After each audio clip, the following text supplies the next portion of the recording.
Om Shri Ganeshaya Namaha. Om Vakratunda Mahakaya Surya Koti Samaprabha Nirvignam Kurume Deva Sarvakarishu Sarvada. Om Gam Ganapataye Namaha. Om Namo Narayanaya. Om Shri Sadgurubhyo Namaha. Shri Hanumate Namaha. Welcome to Nitya Satsang. Today is the 5th of March 2025. I want to offer my prostrations, Ananta Koti Namaskara, to all the great sages and to all the incarnations of God, Bhagavan, residing in the heart of every single being. We are continuing our analysis and contemplation on Advaita Vedanta.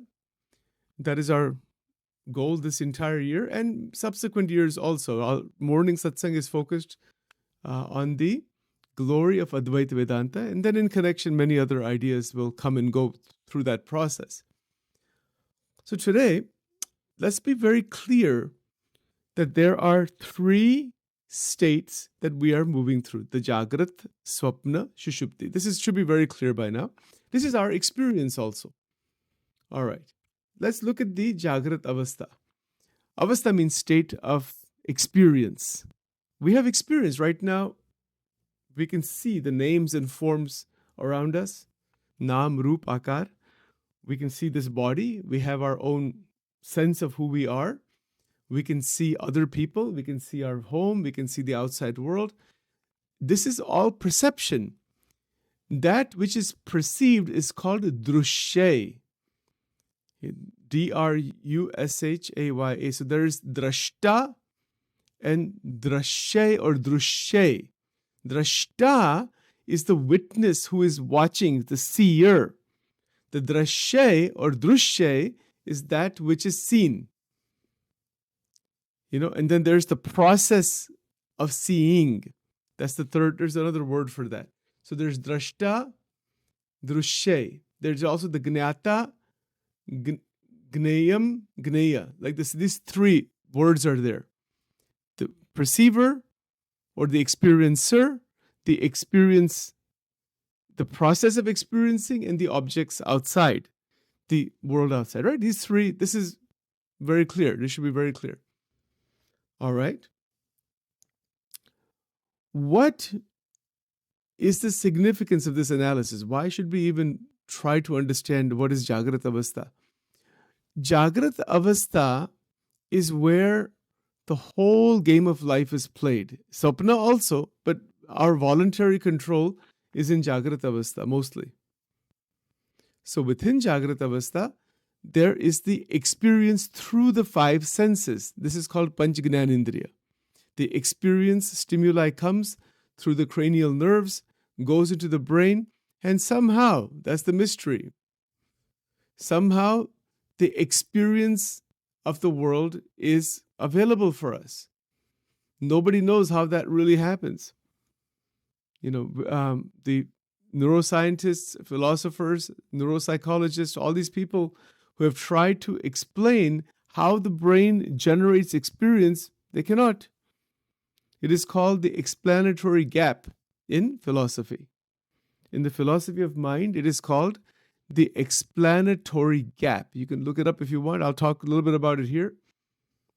There's no answer to this question. For example, if I'm holding a rose, a red, beautiful rose, Sachin says this is the color red and how nice it is, and I can feel it and I can smell it and touch it. How does the brain generate experience? Yes, the inputs are coming in through the light and through the five senses. The nerves are being stimulated, and then the nerves are going into the brain, and the brain is taking all that stimuli and somehow generating the experience of the rose. So what does Vedanta say about this?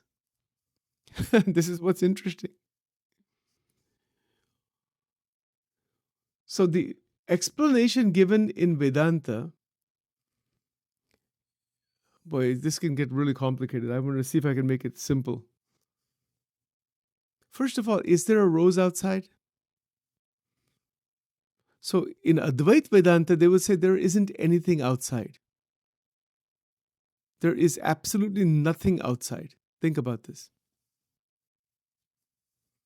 This is really something unusual, right? to even say, what do you mean there's nothing outside? Of course, there's all these. What the Advaitic masters have taught, and this is pure Advaita, that it is only the one consciousness that is appearing as the many. There's nothing out there actually. So then why am I seeing the rose? Why am I seeing all this thing? That is because that is Brahman manifesting itself in that way. It is experiencing itself only through Maya. It's like the sun that is seeing, oh, I am the sun in the pot. I'm seeing the outside world. It's the one that is seeing itself only through its own power of Maya. So when the red rose is seen, the red rose doesn't exist independently in the external world apart from Brahman, apart from who you are, the drashta. So when a person awakens completely into Brahmic consciousness, the world disappears. Jagat hai hi nahi, teen avastha nahi hai. Jagrat, Sapna, Sushupti vanish. So there's no person also. That's the other point. The question of person, that Sachin is there, these are my thoughts, these are my feelings, these are my memories, these are my relatives, this is my clothes, my this, my that. That's not there. Not when Jagrat, Swapna, Sushupti is gone. Is it like being dead? Kind of, but not really. It's not being dead, but it's also not being alive in the usual sense. It is called Samadhi. And when a sadhak, a yogi goes into Nirvikalpa Samadhi, Nirvikalpa, koi vikalpi nahi hai, there's no anubhav of this world at all. Amazing. And so in that, the Jagrata Avastha disappears. But because the brain, the mind, the body are still here, by the will, by the divine will, the Avastha appears again. But the Paramahansa is one for whom there is no sense that this is actually real. There is only the sense it is there, but it's not there. And there is interaction and activity performed in there because of divine will. That's the mystery. But for that particular liberated being, they don't really have to do anything. There's nothing really to be done. They can leave, the body can just go.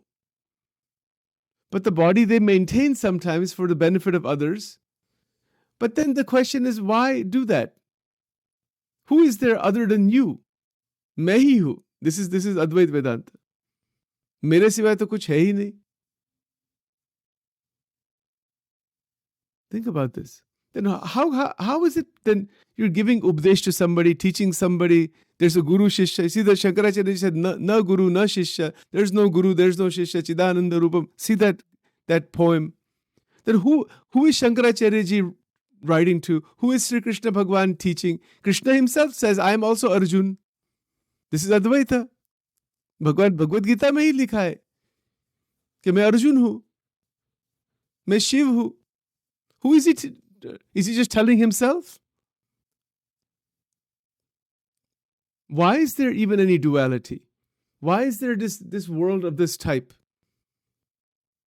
And why Shankaracharya ji wrote Vivek Chudamani stotras and commentaries and all these? For who? If he's the only one, then who are you writing to? Does it make any sense? See this question? This is Advaita. Advaita means non-dual, only one. Right now Sachin is speaking. Sachin is speaking to who? Only Sachin? Only the one? There's not Sachin, but only the one that is manifesting itself in the many, as the many, or is dreaming the many, or something like that. Is that what's really happening? Interesting, isn't it? So, when a yogi awakens into Nirvikalpa Samadhi, there is no Jagrata Avastha. There is no Swapna Avastha. There is no Shushupti Avastha. There is no physical body. There is no subtle body. There's no causal body. None of that is there. Because that avastha is where the brain, the mind are not identified with. The Atma Tattva, the Brahma Tattva, that's supreme consciousness, is only thing that remains, only thing that shines. And all of these evolutes of Prakriti are no longer seen. That is called Nirvikalpa Samadhi. In Savikalpa Samadhi, you see both. The Brahma Tattva bhi dikhta hai, and this world and this body and all that is also seen. So there are two stages here, Nirvikalpa and Savikalpa. So Savikalpa is the beginning, then that goes into Nirvikalpa. So the highest of rishis, they are going back and forth between Nirvikalpa and Savikalpa. तो जो एकदम top level के जो ऋषि है, even today they may be present, they shift between these two. And they maintain the body by the divine will, not by their will. There is another will, that is the Divya Ichha, Bhagavad Ichha. So the body is maintained so they can interact and do the work in the plural world. But at the same time, if Advaita is actually the case, who are you talking to? Is there even talking to anybody? But when we are experiencing through the senses the plurality, that plurality is only Brahman. So even the experiences of the body, the senses, the mind, whatever they are only the one consciousness, only in that dynamic form, through Shakti. Brahma, Shakti, Abhed, Ramakrishna Paramahansa ka Siddhanta. All right. Well, if that's the case, then why even eat food? Why even walk, talk, do anything? Just lay in one place, Samadhi mein nikal jao. Bas pura ho gaya. Aise bhi yogi hai. There have been that they don't leave food, water, clothing, everything. They're not concerned about this body. Then they're sitting in dhyan. And what happens there? So much energy is awakened. They can live long time. The body will live without anything at all. There's stories like that. There's maybe some documented incidences maybe that way. When complete energy is conserved, no energy is lost at all, the body will live for a long time, potentially. We don't know how long. It can live just on air. This called, that's another possibility. But they are not even living in the body. The body may be kept there alive, or it could just be left, finish, end. They're not. They consider the world is not there. These are the highest level Advaitic masters. They are in the jungles. They're not in the society. Though society mein aate hi nahi. Bilkul nahi aate. They have nothing to do with the human civilization. They're in the mountains. They finish their sadhana. They consider themselves that the Brahman is real. Brahma Satyam Jagat Mitha. They're in the nature. Whatever food they eat, they eat that with Brahma Bhav. But they get something fine, they don't get something fine. If an animal hurts them, fine. If it absolutely is of no consequence. Sukh, dukh, sabse par ho jate hai wo.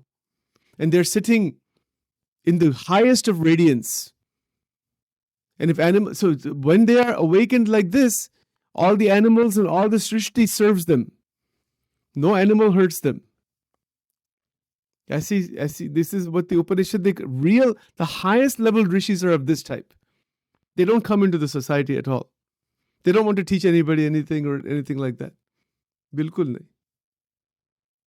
Not at all. They are absolutely one with the Brahman. They have nothing to do with their body. They have nothing to do with any vasta. Bisna to hai hi nahi isme. They have nothing to do with, they consider that the Jagrat Avastha is false.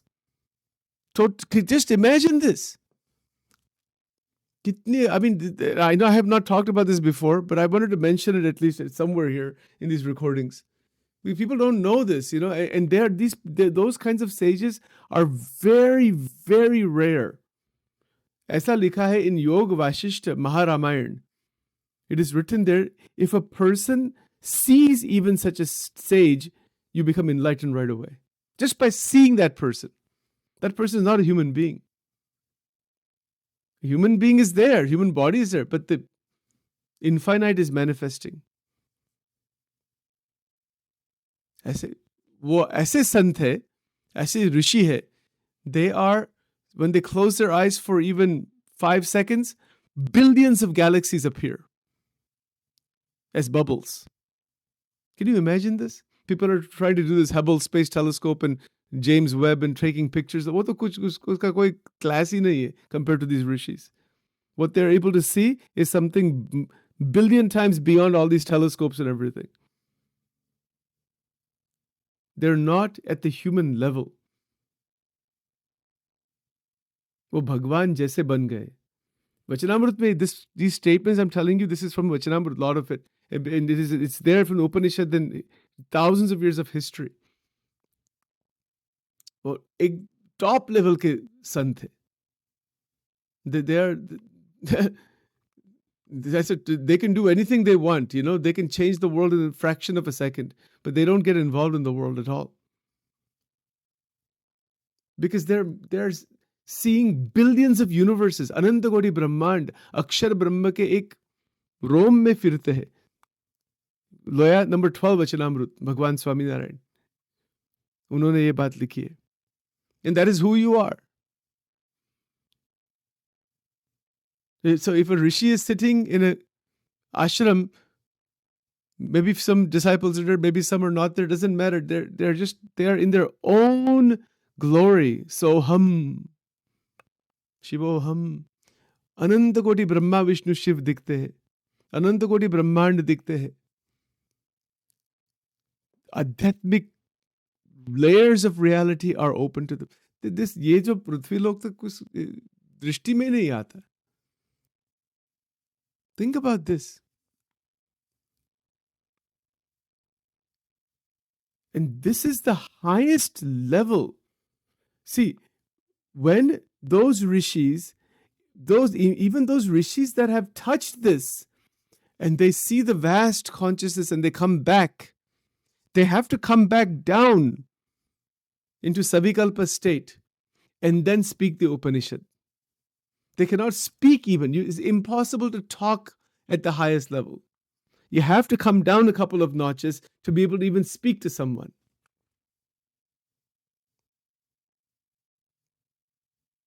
Amazing. It's absolutely mind-boggling. Let's stop here for now. Om Dhyanamulam Gururmurti Mantramulam Gururvakyam Pujamulam Gururpadam Mokshamulam Gururkrupa Tameva Mata Chapita Tameva Bandusha Saka Tameva Vidya Dravidam Tameva Sarvam Mama Deva Deva Om Aim Rim Klim Chamundai Viche Om Divalingaya Namaha Urdhvalingaya Namaha Anandalingaya Namaha Dwadash Jyotirlingaya Namo Namaha Om Trambakam Yajamahe Sugandim Pushtivardhanam Urvarukumiva Bandanan Mrityor Mukshyam Amritat Om Namah Shivaya, Namah Shivaya, Om Namah Shivaya, Om Shri Krishna Sharanam Mama, Shri Krishna Sharanam Mama, Shri Krishna Sharanam Mama, Shri Radha Krishnaya, Namo Namaha. Om Vame Yasya Sita Radha, Shri Yasya Asti Bhakshasi, Vrindavana Viharam Tam, Shri Krishna Mrudi Chinte, Shri Krishna Kanaya Lal Ki Jai. With that, we will continue tomorrow.